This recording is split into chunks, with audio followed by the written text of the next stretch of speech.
why they are acting that way. Ako, I had an experience with that. I taught in a school. I left the seminary for 1 year on 2007. And I taught in one of the schools in Illinois. One of my students, he was third year high school at that time. He was so rude, heartless, naughty, salvaje, katanang negative traits in him, that all the teachers hated him for being naughty. Grabe yun. Ako, magigil kas talaga. Grabe yun. Kapasaway, as in, pasaway to the highest level. Maka-stress tayo na estudyante. But I tried that. Empathy. One day, I decided, why not, instead of scolding the person, why not listen to him? So I called his attention. I asked him, Charles, i-flex, because he is now Special Action Force sa PNP. No, very successful na because of that empathy I did. I asked him, Charles, why are you acting that way? And he cried. It was then that I discovered that his mother was a former nun in the government. Madre ang iyang mama.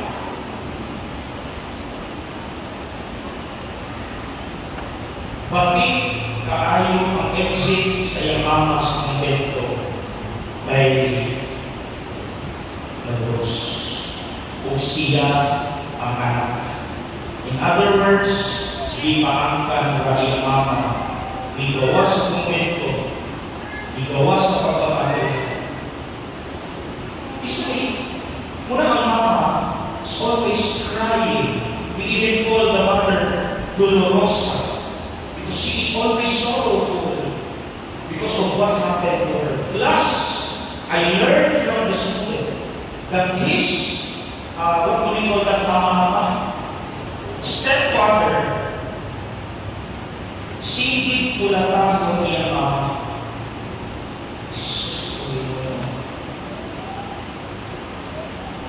Sigit pulatahon niya mama. Apil po siya ng makulata. So, he was full of anger against stepfather because sigit pulatahon niya mama. Apil po siya because he is not his son. Plus, number 3, I discovered from the student that they were very poor. Ego lang, ginaktan ang ilang balay. Ang ilang salong is pure soil, yuta, maipango, maipata, ilamit at salong. Sila, yuta ra. So, imagine, kaya ang problema sa bata. Iyang mama, madre, napaangkan, igawas, very bitter, stepfather, na abusive, and they were suffering from extreme poverty. Kids na may imayawan sa school, and from that time on, because I used that, I was able to understand why Charles was acting that way. And I guided him, and now, he is a successful, a total change man. He is now a staff, Special Action Force of the Philippine National Police. Very successful. He changed for the best. Dili na siya sa bagay. He now has a family. Maayong araw na ama. Congratulations. Because of empathy. Kung ang mga isuot, mga amo, listen to me. At inyong mga trabahante, if they are acting differently, before you scold them, before ninyo kasaban, ilailahasa, you know their stories. Why are they acting that way? Kay naanay mga kasinatian sa balay mo wala o kapalo iiko ra mo mga saka. Use that empathy. Feel what they feel. Okay? Let's proceed to letter A. Ask for feedback. Now this also needs humility. Because a person who is arrogant does not listen to correction. Do you agree? Ang taong arrogante, dili na magpakorek. Isang pagklaro na kaayo na nasayod siya, tungod sa iyang garbo, masuko, hinukot, lumalumot. Dinoon? Hoy, dinoon. Ha? Kinsa man nato din eh. Pinisayan ka. Kinsa nato din eh ang badlumot. Nakipis na sa'yo, badlumot, masuko manoon. Garbo na isunod ko. That is arrogance. And that is not the kingship of Christ. So let us be humble to accept na nakasalan ka. If people correct us, humbly accept na nakasalan ka. You ask for feedback. How is my treatment? How is my relationship with you? Ngayon ganit siya pake, ayaw ka suko. Gawa na mga pausanyo, kay basi pinupun pati, yung kang dinalahan. Ayaw ka suko. Garbo na kung masuko ka. Garbo na. And that is not the kingship of Christ. Humility, dapat you must be humble to accept. I'm sorry. Yes, tinupun na. Thank you for correcting me. Thank you for reminding me. That is humility. Okay? Now let's proceed to letter R. Respect. Whether you like it or not, that is the gospel today. Diba? Do you remember the gospel today? Those people who belong to the boats asked Jesus, Lord, when did we see you naked, hungry, thirsty, and we did not attend to your needs? What did Jesus answer? Whatever you did to the least of my brothers and sisters, you also do that.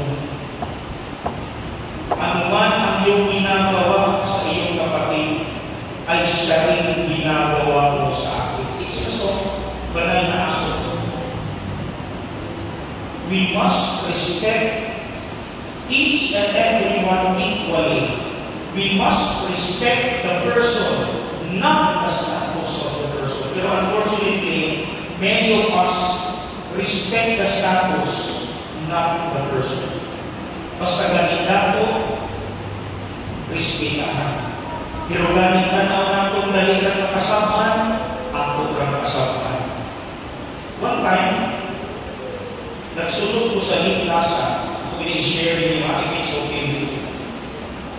Nakikisundan, ako di ko palaway. Di ko palaway. Pero once mag-trigger ko, with regard to respect, palindot yun ako na isang pagpinsa pa ka. Nagsunod ko sa Liplasa sa cashier. Ay, dato, yung itsura dato, nasipyak lang gamay ang cashier, iayon niya kasama. Na-trigger ko. Na-trigger ko. Gipalit ako. Mama. Kung dato pa ni ma'am, imo ni kasama, Dilit no. Answer me. Dilit no. Dilit. Pupri man eh. Mo naging kasama niyo. Sorry, upalit yun ko. Basta na-trigger ko. Basta ka na yung hilangkan. Because Jesus loves the poor. Isaksak na sa iyong utok. Jesus loves the poor. Isinipiling niya ng parents. Isinipiling niya ng parents on earth na iyang ipakatao December 25. Joseph and Mary, were they rich? No. Poor parents. Iyang disciples, were they rich? No. Peter, James, John, fishermen. Poor workers. Jesus loves the poor. Isang-isang lang sa inyo ito. Unang respeto galing ka, equal. Dato pobre, pangla. Dili ka sinara. Dili ka saman. Waiter, sityo, helper. Basta-basta na lang ito kasama. Ako ay pobre. Walang respetuan. And that is not the kingship of Christ. Okay? Sige. Nasa yun, harap na kayo. P. Ang tao galing na arrogante, a person who is arrogant does not listen to suggestions because he or she insists on his or her will. Diba? Do you agree? A person who is arrogant does not listen to suggestions. Kay siya na lang papangunan. Ang iya lang pagbuod mo ay matuman. Muna wala na siya itin. Kay tanaw niya, kaya nato tanan. I don't need anyone to help me. I am the king. I am the queen. I don't need a king. Dili na queen. Because Jesus himself, with all his power, he could have done the mission by himself. Pero why did he call apostles to assist him? Okay. Tabahin ko ba? Sige, answer ka. Why did Jesus call 12 apostles to assist him? Because he acknowledges that he cannot do the mission alone. That is humility. No matter how powerful the Lord is, kapag niya sa kalimutan, na nawa yun siya mga assistants to help him sa mission because he cannot do the mission alone. That is humility. When you acknowledge na hindi mo kaya ka na nag-usakit ang tauhan. Okay? So that's it. Before we end, let's go back. Healing, empathy, you ask for feedback, respect, and be. But before we end, doon yung palit ng mga pictures para makita ulit ninyo. Tanawa. Sige. Left foot forward. Next. That's a king. That's King Amenhotep. Left foot forward. That's a father. A father, a wife, and daughter. Tanawa kayo sa father zoom. Zoom in. Left foot forward. Next picture.